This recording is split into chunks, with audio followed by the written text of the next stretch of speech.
Hello everyone, that is Monica, and I'm going to present what I'm going to do on this second assignment. So I'm going to focus on idea how social network works as a social media capital. The main question is whether a social network is a space where social capital occurs or not, and if yes, then how and why. What key concepts that I will draw on this study. First, I'm going to look to the context, that is a history of post-Soviet countries. You probably know that in Soviet Union, the mainstream media, as many other fields, were strongly controlled by the central government.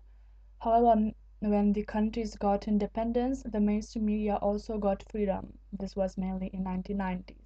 So during the recent 20 years, there have been relevant changes in the media as it became free. But another interesting thing is that people got social media as a new kind of space for media communication, information sharing, and so on. So there are two key concepts that I may find, that is changes. The first one is changes in mainstream media after getting the independence from Soviet Union, and the second one is the role of social media as a new kind of citizenship. So what are my methodological approaches?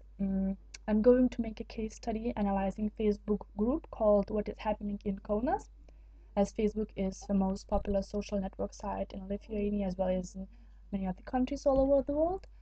And I have chosen this group as it has almost 55,000 members, and there are 300,000 citizens in Kaunas, the second largest city of Lithuania. So it means that every sixth person is a part of this group. That thing about the fact that only half of the people are on Facebook, using Facebook, it seems to be a really it seems like it has a really relevant amount of people and a huge number of members. So what exactly am I going to explore?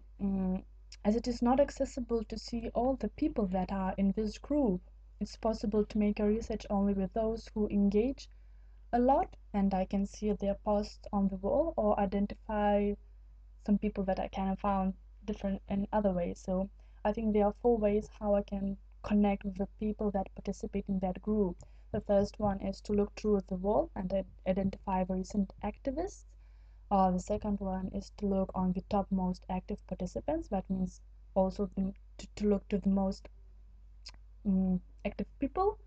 And the third way is to look through my friends that actively participate, as the group gives opportunity to you to see what your friends post on that group.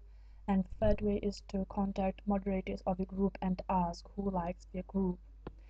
So probably I'm going to choose the second way to identify the most active people and to make a small research during the next few weeks, looking who are the activists and is whether it changes or they are constantly the same people.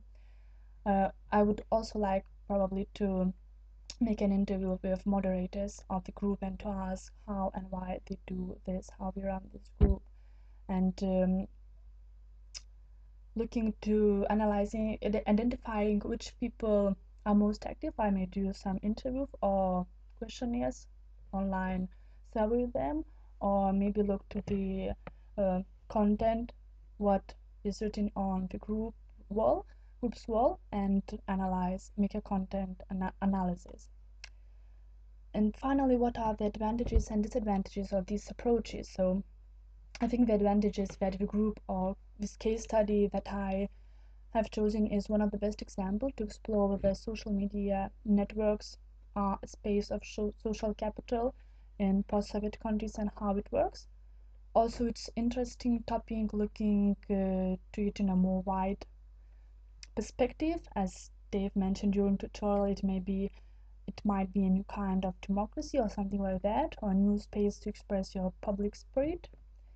However, there are some really tricky things about the methodology and the concrete idea how I'm going to make a research. So I hope to solve this looking to other examples, case studies that were made on Facebook or social media as social capital.